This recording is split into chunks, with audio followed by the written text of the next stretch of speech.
Hey, welcome back to Landscaper, where this week we are going to be working on this design right here.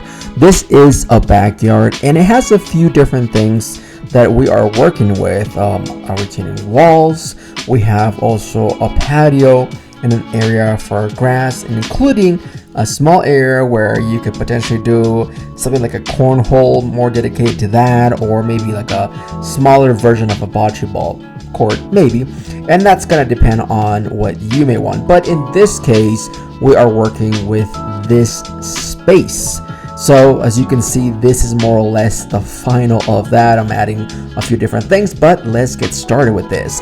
So what you'll see right now is that I'm doing just some rough ideas as to where I want things, where I want the grass to be more or less, where I want the patio, kind of the ideas as to where I want also those retaining walls.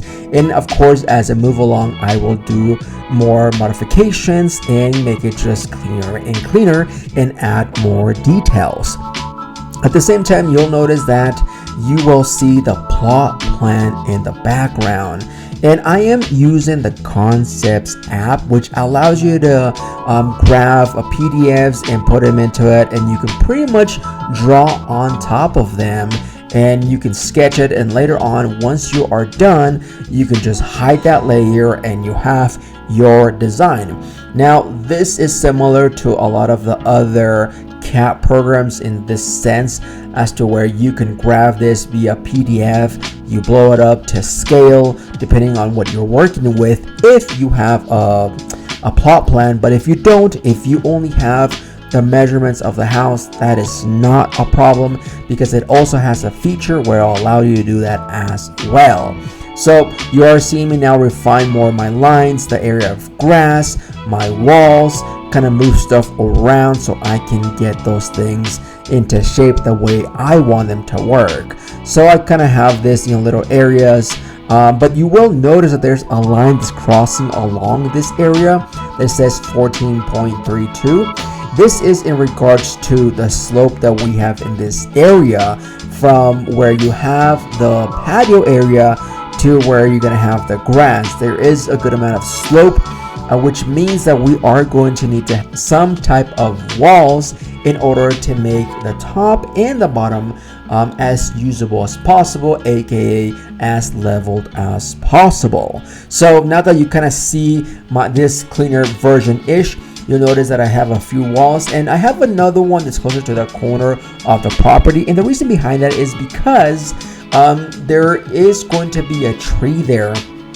There is a neighbor right behind, and their windows are kind of looking towards this backyard. So we just want a little bit of screening. We know that we are not going to get a good amount of screening because this house behind this property is sitting as is about 20 feet higher than this tree, which means it's gonna take a while before this tree is big enough to give some screening, but eventually it will help with that. At the same time, it's more so if the neighbors are looking this way, they will kind of get not distracted or anything, but look more at the tree versus the people. I don't know, it helps somewhat, I should say. So there is that. So now I'm kind of working with the patio area over here, just kind of making sure that I kind of do my walls there. There is going to be a step between the patio and the grass, the turf, so you can go down from this elevation. And now in terms of the patio, I am thinking of something like pavers. However, it will depend on where you live and what material you want to use. You could do concrete, you could do pavers, you could do flagstone, and you could probably do a few other more materials, but it will depend on you as to what type of color you are going to want them, and also how big of a patio depending on the size of your family. Now this family is composed of, I believe, of 4 currently, but there can be other kids later on added. I don't know that part, but at this point it is 14 feet across, and in the middle it has a fire pit, a natural gas fire pit. So you can sort of see this area where you're gonna have chairs around it, and you can definitely enjoy your evenings back here while the adults are on the top level. The kids will be on the lower level where you can still see them because this is the higher level. You can see them, them having a good time while you and your friends are also having a good time. So we have this area as well here. You can see how I'm adding a few chairs there just so, people can sit in this area. I should add that depending on what your plans are, having a fire pit is good, but if you are thinking of maybe having like a table as well, you could potentially put over the fire pit a tabletop type of thing, and that would work. But you could also have a movable fire pit. Those that has like a canister or gas canister below, that would be also a good idea, just because if you're going to have a natural gas fire pit, it's more or less set there, and you probably won't be able to remove it. And if you do, I mean, you're already paying for quite a bit of money to get installed, so that may or may not be a good idea. So right now I'm kind of going with the same color as far as the patio pathway and walls, but that will be depending on what you like. If you want to do more grays, you're going to do more yellows, browns, pinks, reds. That is going to be up to you. For now, I'm kind of using this just to kind of point it out that this are the areas for that, for the pathway, walls, and patio.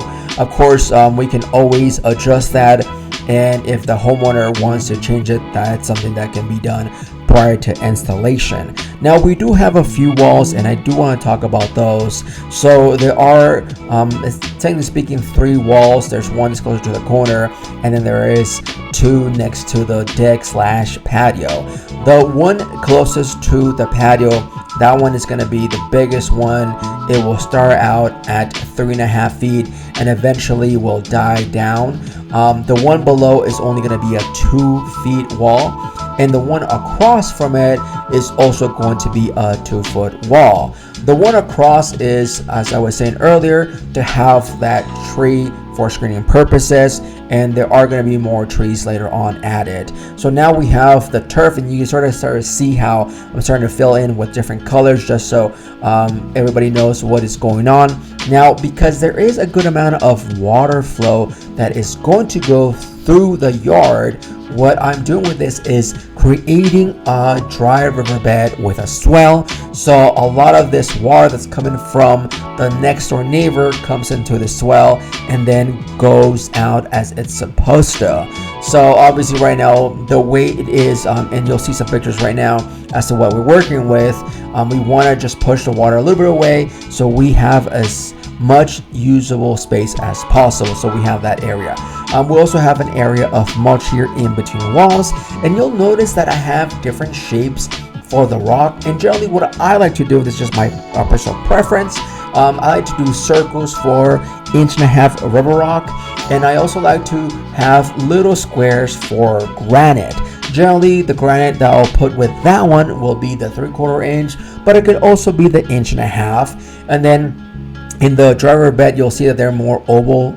That's more for my cobblestone. At least I like using that. And the reason why I do this is because I want the teams, when they're out there installing all this material, they know what is going on in certain areas. So now you have different shapes. You'll have squares, circles, and oval sort of shapes as well, which allows them to know what's going on there and be more easier for them to figure things out. So I do this, and I recommend whoever is doing this, in case that you are not doing this yourself, at least whoever is there could understand much easier. So now we're kind of working with the trees over here. As I mentioned earlier, I kind of want to do an evergreen because it has enough space. I probably would do something like a Black Hills spruce or a Colorado spruce, because it's gonna have plenty of space to work with. In the back area next to the fence, I was also thinking of some other trees, maybe something like a linden, maybe having something like maybe an oak or maples. That is going to depend on you, what you want to see with them. There are different kinds of maples, as you've seen or I've talked in my previous videos. There's just so many. So this may be one of those things that, depending on what you want to do, you can potentially pick something like that, or something very different, maybe an elm or a cottonwood. I don't know. I don't necessarily like cottonwoods that much, but they are, nice enough trees. If you like them, you can definitely use them.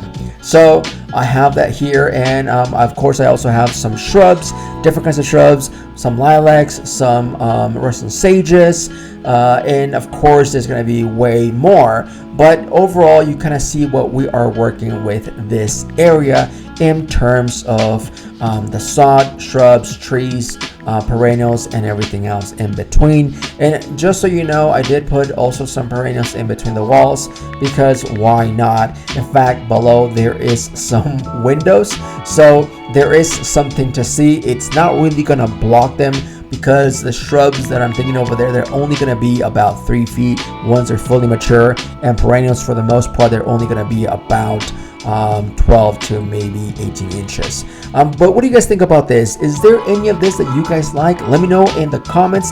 Let me know if this is something that you like me to do more, just kind of explain more of the design. Put your comments below, and of course don't forget to tell your friends about us. Subscribe, do all that YouTube stuff. I would definitely appreciate it. I'm trying to make more content for you guys from this, and if you are working on your own landscape and you want to let us know how that's going, you can do so over on Instagram and TikTok. You're gonna see it here. That way we know what's going on with your project. Anyways guys, this is the design. I hope you guys enjoyed it, and don't forget the motto here, which is dream, design, create. And I will see you guys on the next video. Take care. Bye.